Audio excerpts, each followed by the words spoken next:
Saturday, January 17, 2026. Let's learn together like we are doing since long time ago. Let's see. Allow people to struggle. You can't rob people of their rock bottoms. And I think bringing the best out in people, this is probably one of the most challenging things, is when you can see maybe where someone is going wrong, or you can see where someone is struggling, you want to go and help them. But I really believe that a great leader allows those people to figure it out themselves. You know, even when sometimes I'll see someone on my team like really trying to figure something out, I could go and help them and show them the way that it's always been done. But if they struggle and they figure it out themselves, they bring me things that I've never seen before, right? They can bring me things that I'm like, this is so valuable. Like, I'm so glad that I let them sit in it for a while. I'm so glad that I allowed them to figure this out and I didn't take this responsibility from them.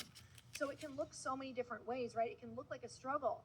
It can look like you're giving them a lot more responsibility sometimes than they can handle. There's a lot of different ways that this can look. And communication is such a beautiful way of figuring that out as well. Create safety. So creating safety through our environments, through our communication, through our reactions, through our responses, and how you respond to things when they go wrong is going to dictate how much they feel they can really take risks and show up fully themselves. Have you ever had that person or that parent who's like, tell me anything, I'll be here for you, trust me. Like, I just want to make sure that I'll be here for you. And you tell them and they're like, what'd you do? Why'd you do that? I can't believe you did that.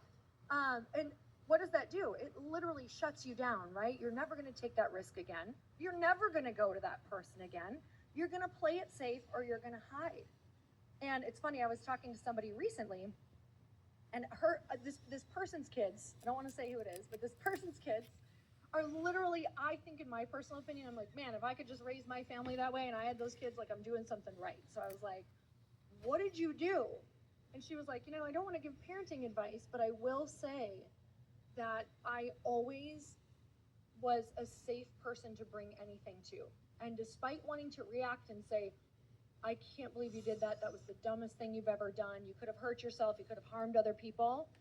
She said she just really allowed that space to let them share it and then give herself the time to go and help guide them through that, right? Like, what would you want to say? What does this person need to hear in a loving way that doesn't make them shut down? So creating safety through your responses, through environments that you create, through your reactions is a really huge thing for bringing out the best in people. And I think that if we want the best of people, the best requires risk, right? Are the things in your life that you want to do that you know are in your future highest potential, are they a risk? If you're like, it is risky trying to fulfill my potential. And so within those risks, you need to seek those environments, those places, and those leaders who are going to let you fail. Because when you're seeking this, when you're trying to be your best, if you want the best out of someone, they have to be able to fail.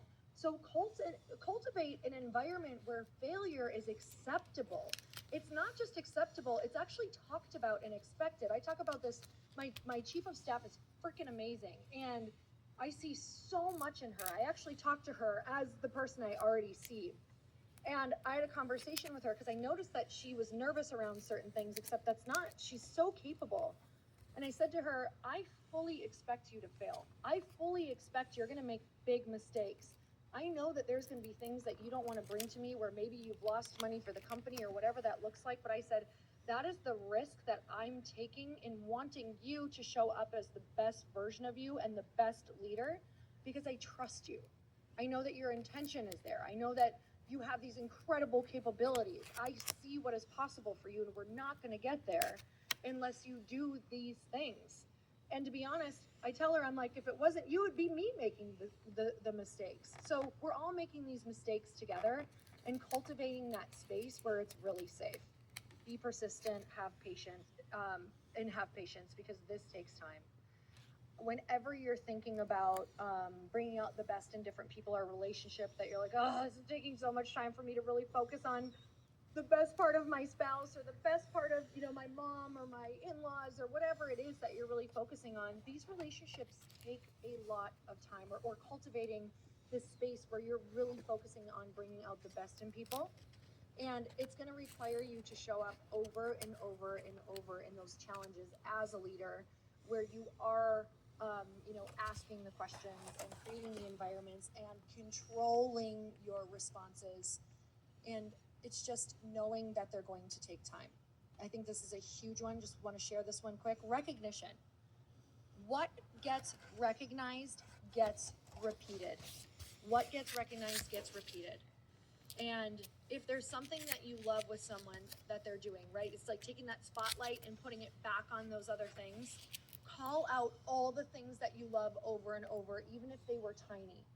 So, oh my God, I loved when you did this for me today. Wow, I just noticed that you did that. It actually starts to be a really fun game. And I was reading some science on when you believe in people and you call out what's great about them, you actually receive it chemically as like a compliment to yourself. Like your brain is like, oh, that felt really good. Like you release oxytocin in your brain when you're calling out great things about other people. So that's kind of a win-win there for yourself. But recognition, have you built in teams that do the best, companies that do the best, have actual recognition programs built in to their companies? And the places where I have thrived, where I have done the best, is under different leaders, you know, mentorship, where they've built in recognition. I'll tell you, network marketing was one of my biggest things. There is so much recognition in network marketing for a reason. It's because when you recognize people, they will run through a wall for you. Majority of people, right? If that's your love language, for me, recognition is like an actual love language. When you recognize me, I'm like, what else can I do for you? And recognition actually creates a real bond to the person or the company or the project that you're on. So if you really want to tie people to things, recognition is huge.